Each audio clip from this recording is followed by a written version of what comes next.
just got excited. Let's go. This is Vicinity FM 95.3.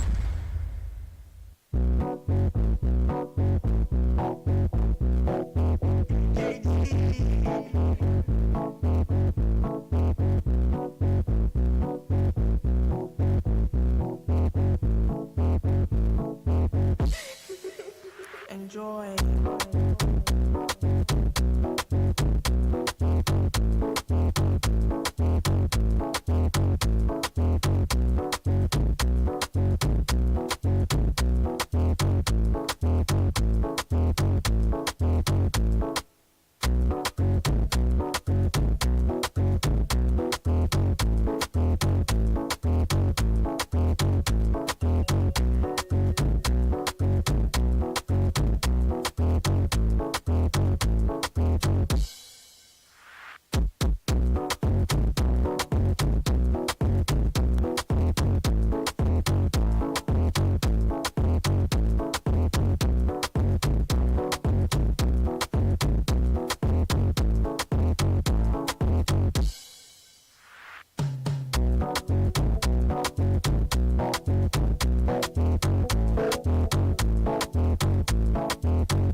Beautiful Thursday morning.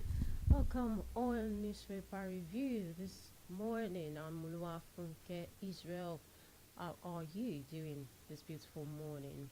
To know on Newspaper Review, we'll bring you all of the top stories on our dailies and also details of these headlines. And you can join us on Facebook and YouTube at Vicinity 95.3 FM this morning. Vicinity FM is transmitting live from Kejile, Ijesha State on the Hilltop. Glad to know you are doing so well. I believe so, and because I feel so good also this morning. Now, I will be taking top stories from the Guardian newspaper, Punch, Daily Independence, Nigerian Tribune, and Daily Trust.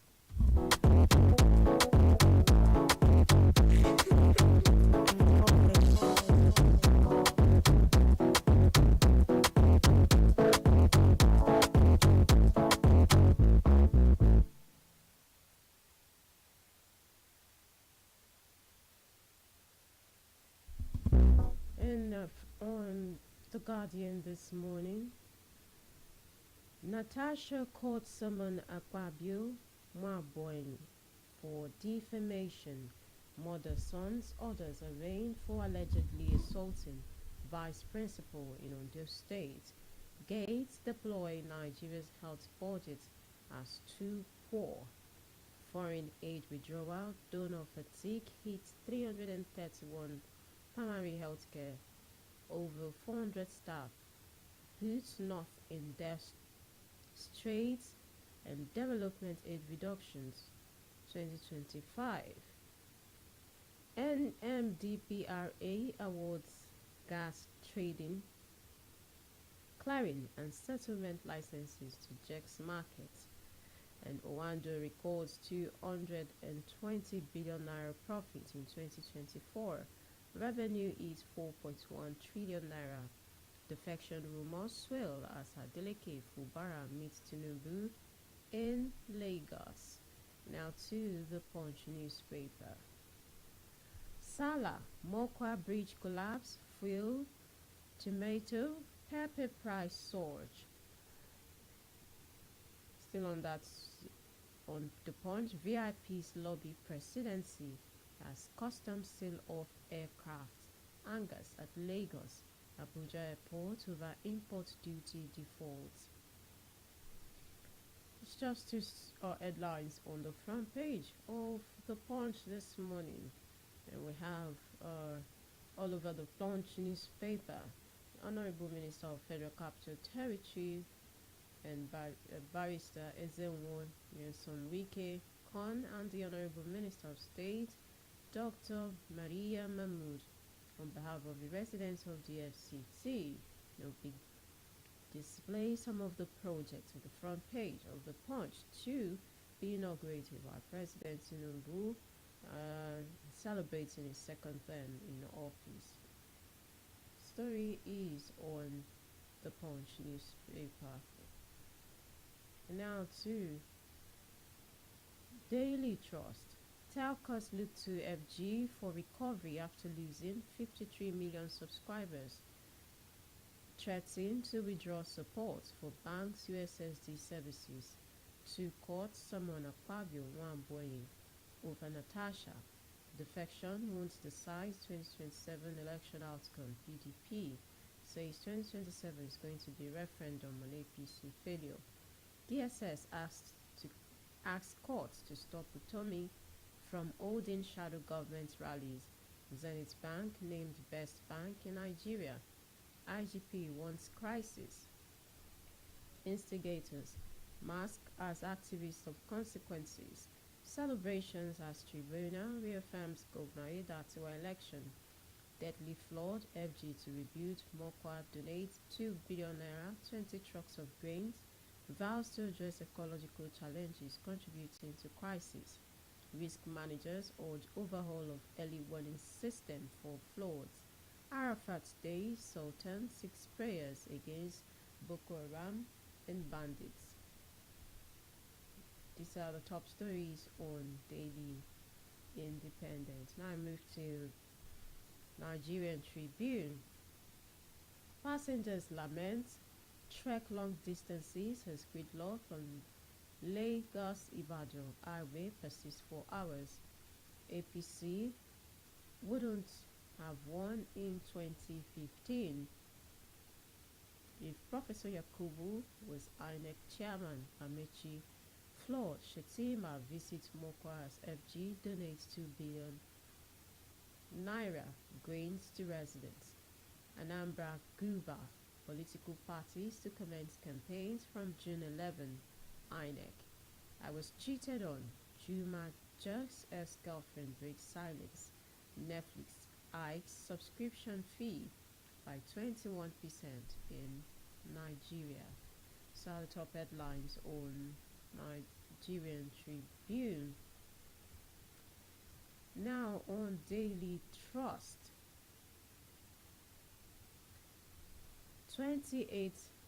20-year Emirates tussle will accept verdict. Jokolo's lawyer. Mokwa flood. Niger cancels Doba as 1,610 children affected. Why we awarded gas trading or the licenses to JEX Markets and MDPRA. Our hot money remittances drive Abuja's properties boom. And over 1.9 pilgrims converge on Mount Arafat today. And blackout looms in Abuja, 3 states, as electricity workers give strike notice. Massive security deployment in state, FCT ahead of Salah. Kano farmers resort to manure over high cost of fertilizer. The top stories on Daily Trust. Please stay tuned as we bring you the details of these headlines.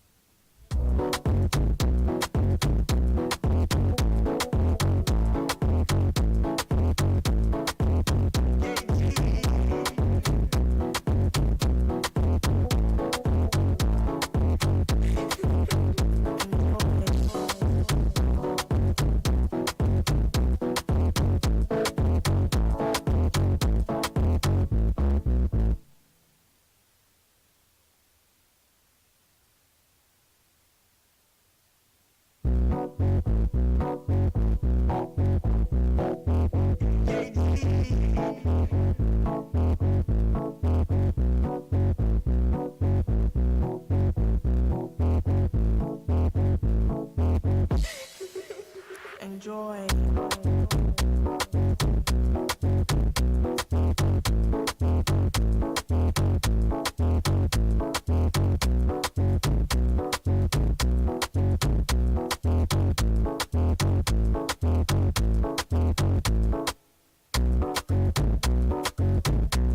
So thanks for staying tuned. Now take the details of the headlines from Daily Trust.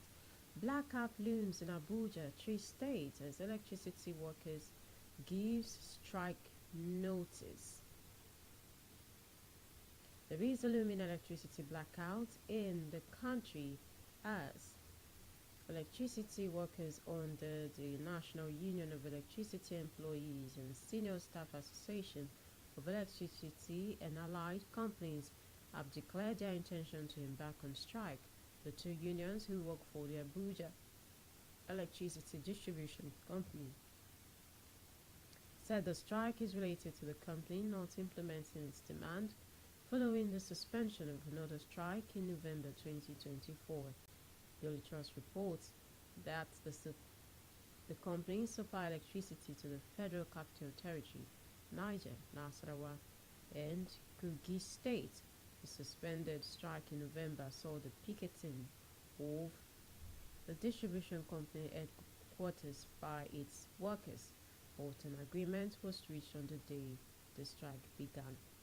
Stories on the Daily Trust newspaper.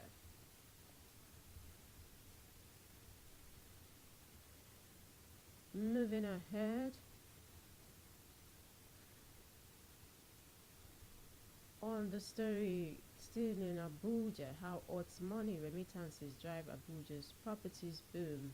Development of properties in Abuja, including estates, private apartments, and plazas, is experiencing significant growth, with some experts attributing the boom to various factors, including illicit financial activities. Daily Trust also revealed that foreign remittances are also a major factor responsible for the boost in property business in the Federal Capital Territory. Real estate professionals also pointed to Abuja's population growth as a key driver of property development in the capital city.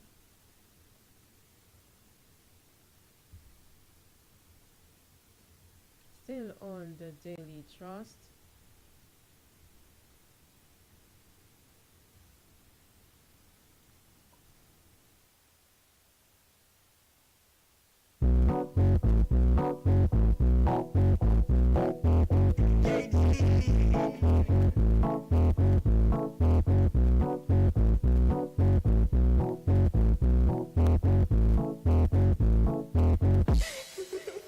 Enjoy.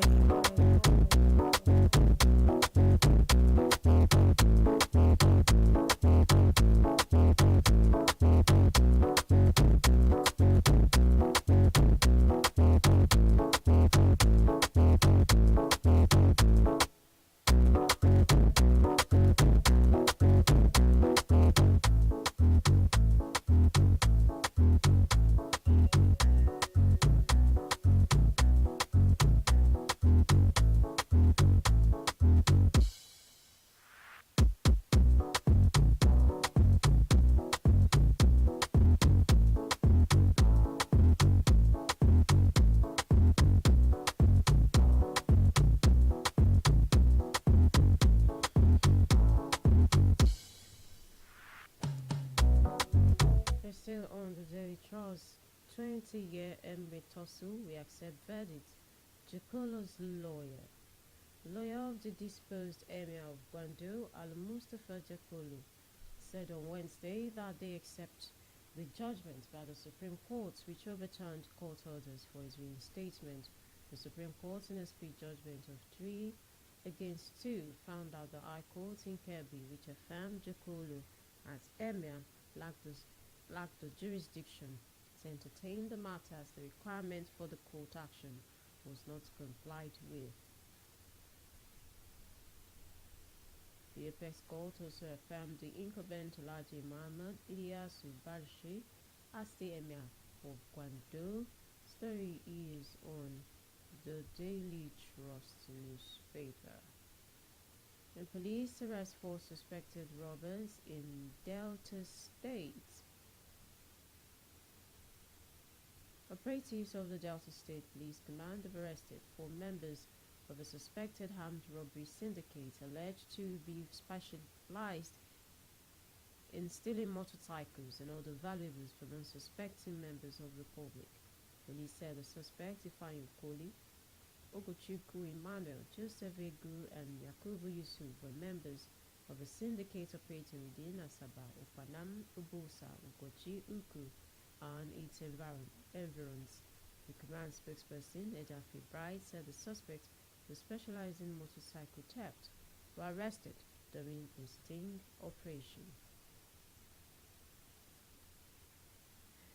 Still on Daily Trust, why FCT is focusing more on road projects. The Federal Capital Territory Minister Nyesom Wike has said the FCT administration is aggressively providing road networks across the city center and satellite towns to ensure even development and enhance food security by ensuring access to farmlands. The minister also said only 15% of the 2025 FCT capital budget is meant for new projects. The minister, who made the clarification at a media chat, said 85% of the capital budget was dedicated to completing the ongoing roads in the Federal Capital Territory. Now moving away from Daily Trust this morning, on Nigerian Tribune, Amechi says APC wouldn't have won the 2015 election if Professor Yakubu was INEC chairman.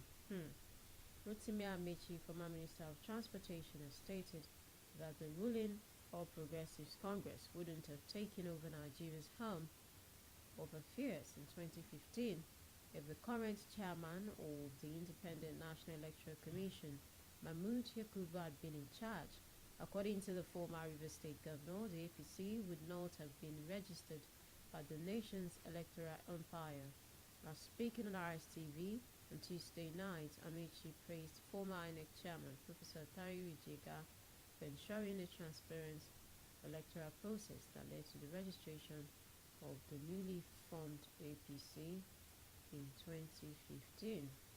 This is really sounds like you're just opposing things to me. It said APC wouldn't have won the 2015 election if Yakubu was the INEC chairman. Now you get to praise Atayo Jega, who was the INEC chairman at the time. You registered that party because, of course, if you're to register a new party, you would have to notify the electoral body. Now you're saying if Yakubu was there, 2015, APC would not have, been made or created. Now you get to tell us that Atayo Jega was transparent about the electoral process. Now I see like you're trying to stand on both sides, and why you still criticize, and I don't see how that works. Still on Nigerian Tribune, Flood Shetima visits Mokwa's FG, donates 2 billion naira grains to residents. The Vice President on Wednesday assured the people of Mokwa that the federal government will stand by them in the aftermath of the devastating floods that recently swept through the community, leaving a trail of destruction.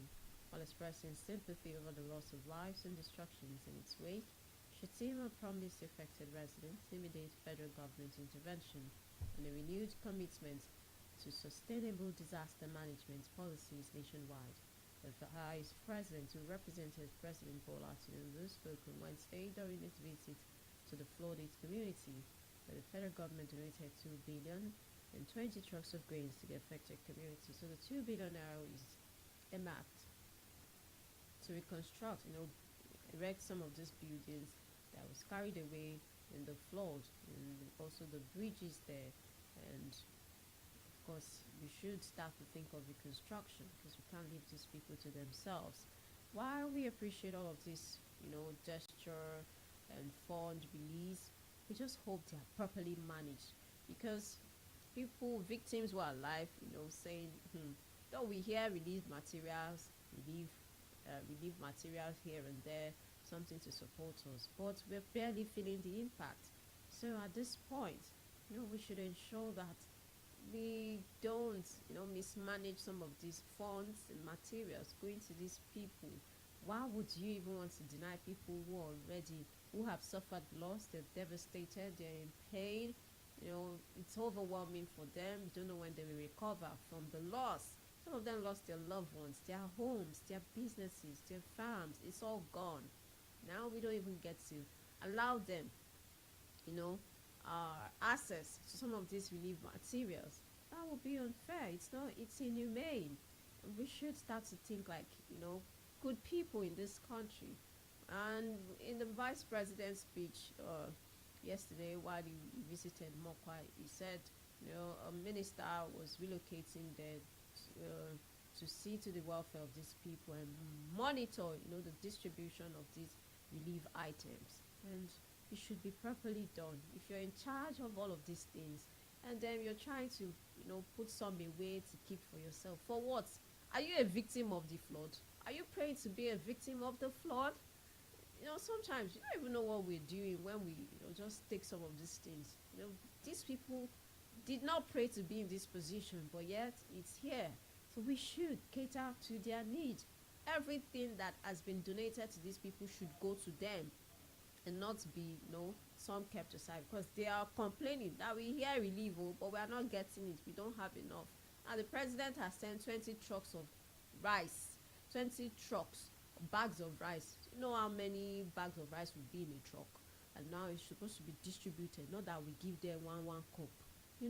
We should honestly empathize with these people, and this should come with due diligence and making sure that when whatever we're entrusted with to deliver to these people, we do it, with utmost responsibility to them and our conscience. Honestly, we should start thinking about,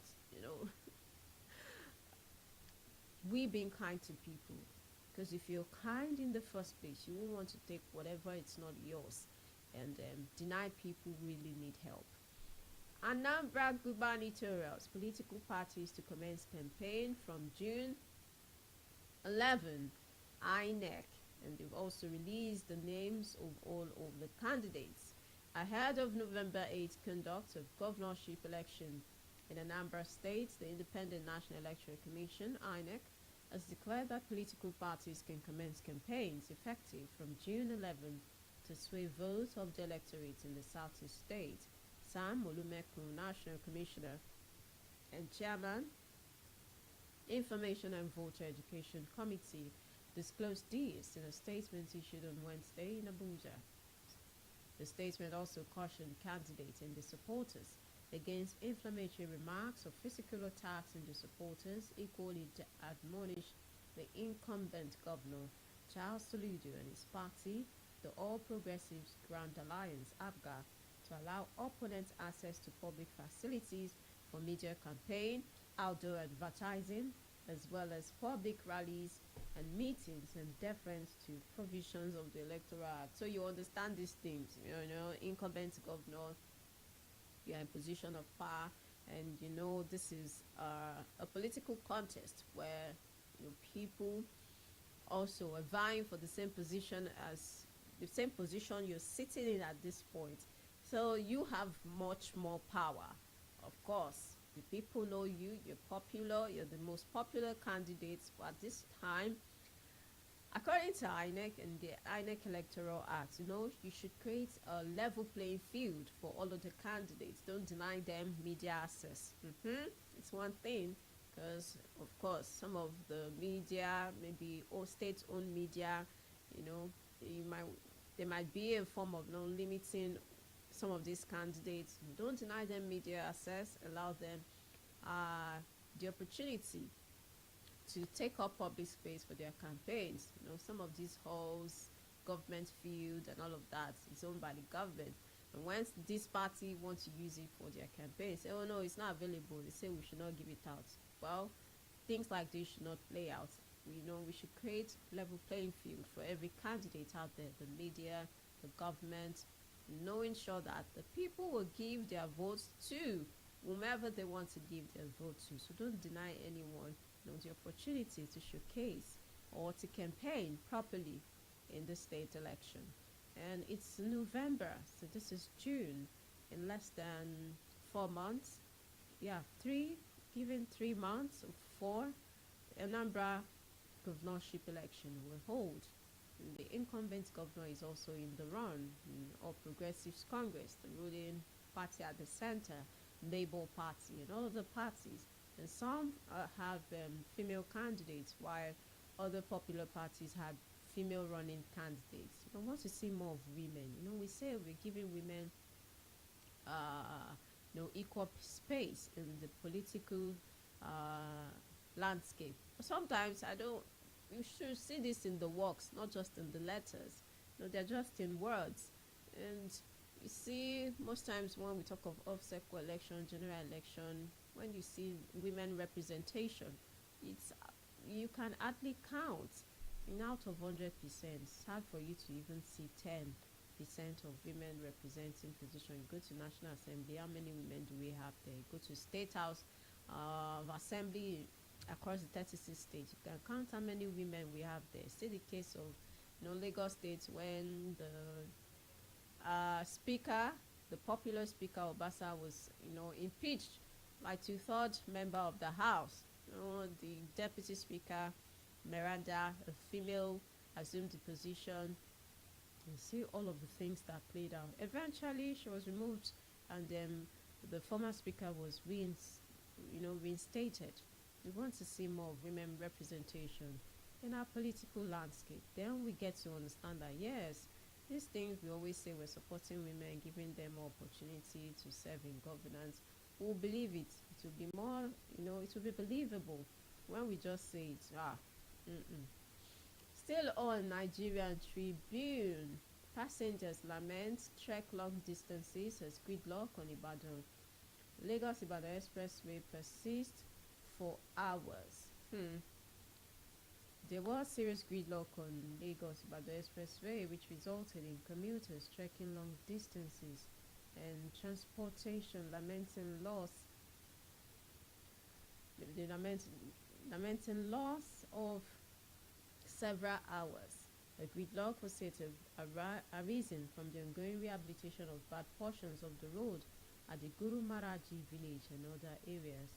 Vehicular movement was restricted to a single lane on the highway, while commuters were forced to trek long distances. Some of the affected motorists submitted that they had been on the same spot for close to 4 hours, blaming the gridlock on the insensitivity of the construction giants RCC to the plight of the road users. So most times when there is collapse, when you see these big vehicle overturn trucks, sometimes they damage some portions of the road, and you have to fix it. If you don't fix it, you just keep seeing the thing expanding. And we understand that road, they just finished the construction of that road. It started with the administration of former President Muhammad Buhari, and during the tenure when former governor of Lagos State,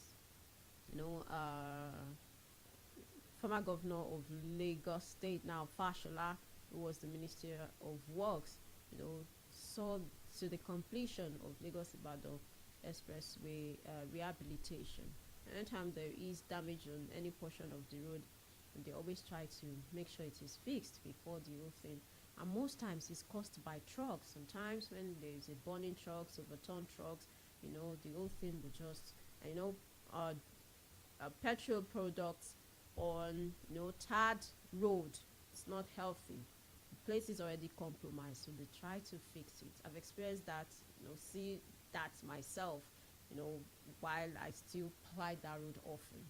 So it is necessary for us to see them fix these things so it doesn't get out of hand. But why they do this? You should be mindful of people, road users, staying at one spot 4 hours, 5 hours. People have their lives, they have businesses, and then you're putting their businesses, at risk because we're trying to, repair something. You should know how to manage, systems in this country. While we're fixing the road, we shouldn't let it disturb, the road users. There are ways we can manage. There are ways we can manage it that it doesn't get to affect us, and the whole world will know what we're cooking. Just know we're fixing a portion of the road, and the whole world has to stand still because we're trying to make adjustments or repairs. The story is on the Nigerian Tribune. And now to the Guardian newspaper. You can join the conversation this morning on our Facebook and YouTube at Vicinity 95.3 FM. Radio just got excited. Let's go. This is Vicinity FM 95.3. Radio just got excited.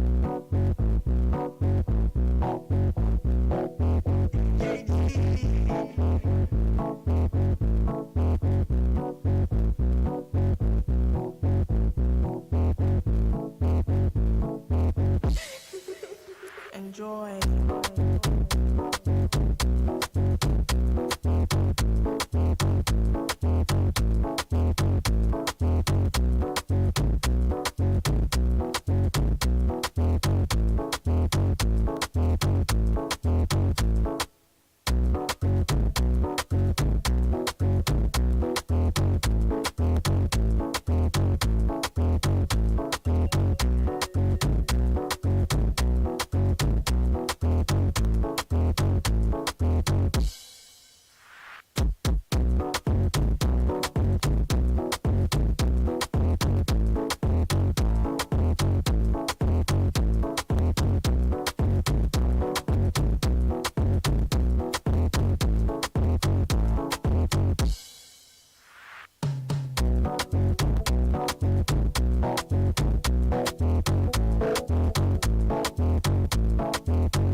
Guardian newspaper, FCT gears up as Tinubu set to inaugurate 17 landmark projects in Abuja. The Federal Capital Territory is set to witness a historic wave of infrastructure development as President Bola Tinubu approved the commissioning of 17 transformative projects across Abuja beginning Tuesday, June 10. Immediately after the Eid al-Kabir celebrations, this announcement was made by the FCT Minister in some Wike during an inspection tour of ongoing infrastructure projects in the nation's capital on Wednesday. Wike disclosed that the project commissioning will kick off at the iconic International Conference Center, marking the beginning of what he described as an unprecedented milestone in the history of the FCT, and also to mark President Bola Tinubu's 2 years in office. Story is on the Guardian newspaper.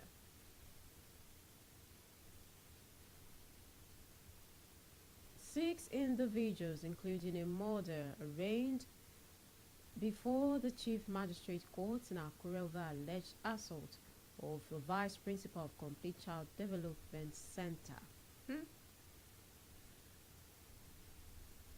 6 persons, including a mother and her sons, have been arraigned before a Chief Magistrate Court in Akure, Ondo State capital, for allegedly attacking the Vice Principal of Complete Child Development Center, Timidayo Latifa. The defendants, Magdalene Elisha, 50, her son, Collins Elisha, 17, and 4 others, identified as Wisdom Elisha and Kennedy Elisha. This one, it's all the families, then 2 others, Osariti and Dorcas, were arraigned on 10 counts of conspiracy, assault, occasioning harm and threat to life, breach of the public peace, impersonation, attempted murder. The defendant had a few days ago allegedly stormed the school over the confiscating of Wisdom's Android phone during the West Africa Senior School Certification exam, while informing the court that the defendant and others still at large committed the offense on May 29 in the Alue area of Akure State, Akure South local council area of the state. The prosecutor, Inspector Nelson Akitimehin stated that they beat the principal to a pulp. Akitimehin also revealed that allegedly, after assaulting Rotifa, the defendant dragged him from the police vehicle, causing physical and internal injuries. Come on, this is a lot. Now, I know students had to take exams. Maybe it was in the night, 8 p.m. We all knew the situation that happened. But at this point, aside that, you're supposed to take an exam. You're not supposed to, according to regulations guiding external exam, writing external exams. You're not supposed to go in with your phones because this might be an avenue for you to, cheat in the exam hall. You're supposed to go in with your phones.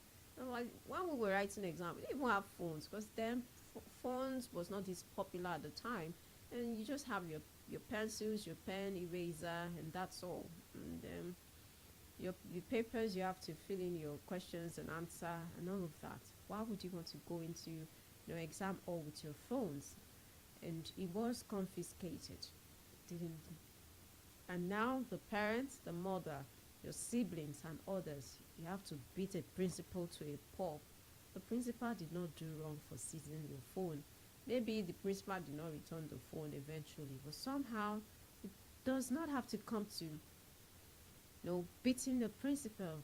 That's a leader, someone who heads that school. And yeah, you think you return to that. Okay, well, you're writing your senior certificate examination already, so you're just awaiting the results. Now, I don't know if you're going to get that result. 2, you guys have committed a crime. There is attempted murder and all other charges against you. I don't know how you're going to plead not guilty to that.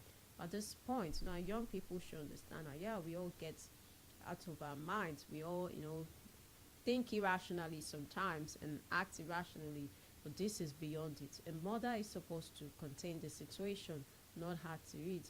But mother and 3 children may eventually serve jail term because they decided to react, to let their emotions get the better part of them. Story is on the Guardian newspaper. Moving ahead. Pastor Tunde Bakare visits President Bola Tinubu. President Bola Tinubu have received quite a number of visitors. Fubara visited the president in his Lagos residence. So did our governor here, Governor Ademola Adeleke, his brother, and of course his famous nephew Davido. Why people get to visit the leader? Of course, well, he is available now, because if he's in Aso Rock, it's not everyone gets to visit the president at work. Well, now the president is on holidays, and we all get to know these things because, of course, he's a public servant, and whatever, all of his itinerary is made known to the public. So people will see an opportunity. Okay, let's pay a visit to the presidency. Of course, but somehow people are already giving meanings to all of these visits, saying, this is stirring, defection rumors, maybe for Fubara or Governor Ademola Adeleke. But somehow, let's just not, create things that does not exist. It might just be a normal courtesy visit. People do these things. And Tunde Bakare, if you remember, was a running mate to former President Muhammad Buhari. At the time they tried during Jonathan's, the first time Jonathan contested for presidency. Pastor Tunde Bakare, founder of the Citadel Global Community Church, visited President Bola Tinubu in Lagos recently. The meeting reportedly focused on national issues and the current state of the nation. Bakare has been vocal about Nigeria's challenges and recently urged President Tinubu to implement immediate and strategic interventions to address the country's crisis. He called for a coordinated program to restore stability in Nigeria. And so if he has something, to say to the president, now to steady the affairs of this nation, it is welcome. Story is on the Guardian newspaper. And why I come to now, there's a story of the Guardian. Defection rumors swirl as Adeleke Fubara meets President Tinubu in Lagos. So this brings me to the story. Speculations over potential defections from opposition People's Democratic Party to the ruling All Progressives Congress has deepened after President Bola Ahmed Tinubu met with PDP governors Ademola Adeleke of Osun State and Siminalayi Fubara of Rivers State at his at his private residence in Ikoyi, Lagos on Tuesday. Governor Adeleke was accompanied by his brother and business mogul Dr. Deji Adeleke and his nephew, popular Afrobeat singer David Adeleke, also known as Davido, reportedly discussed a wide range of political matters with the president, including the 2026 governorship election in Osun and the 2027 general elections.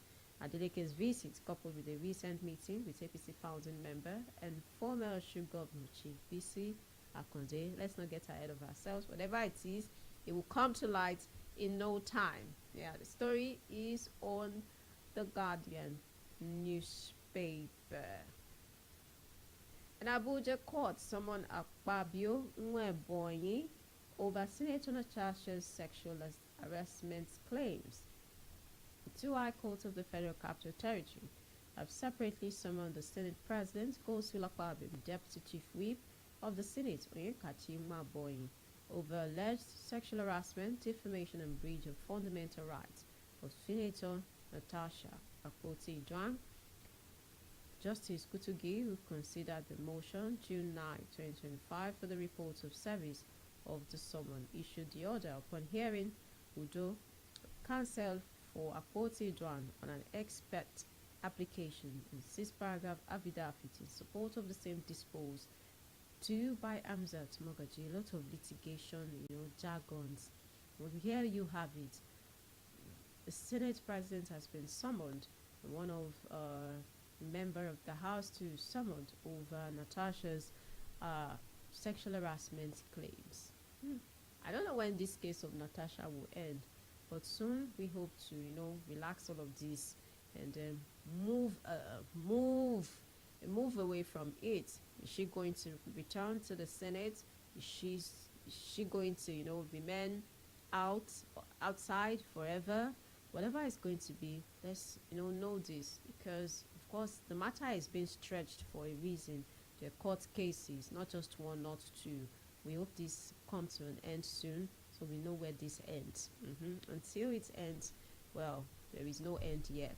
Thank you for joining us on Newspaper Review this morning. Your darling station Vicinity 95.3 FM. I'm afraid time is on my side. This is where I get to say bye for now. The executive producers here at Ishola Salami. It's been a good ride on the show. I'm Oluwafunke Israel. Thanks for joining us.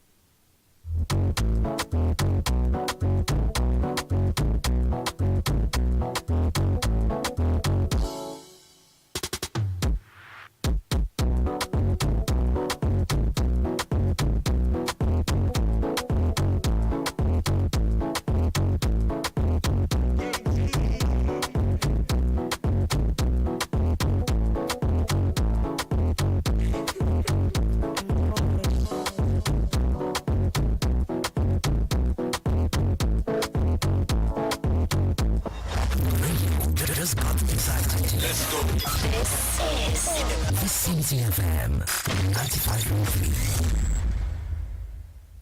We are your connection to the sounds that surround you. I'm a dog, but hit music belongs here. I got the keys to the city. This is Vicinity FM 95.3. We are your connection to the sounds that surround you. I'm a dog, but hit music belongs here.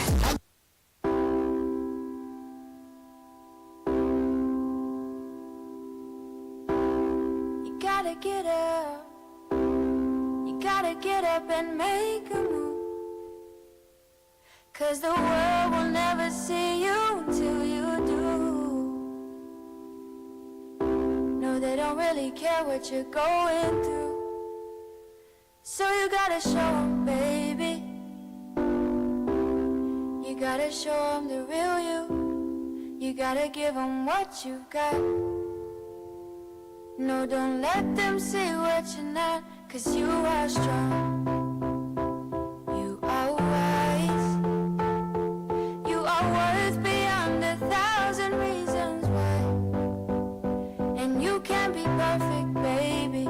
'Cause nobody's perfect, darling.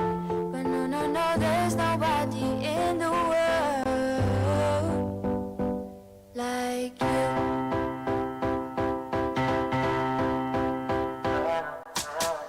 What do you do when you can't let go? What do you say when you just don't know how you feel? And you know nobody knows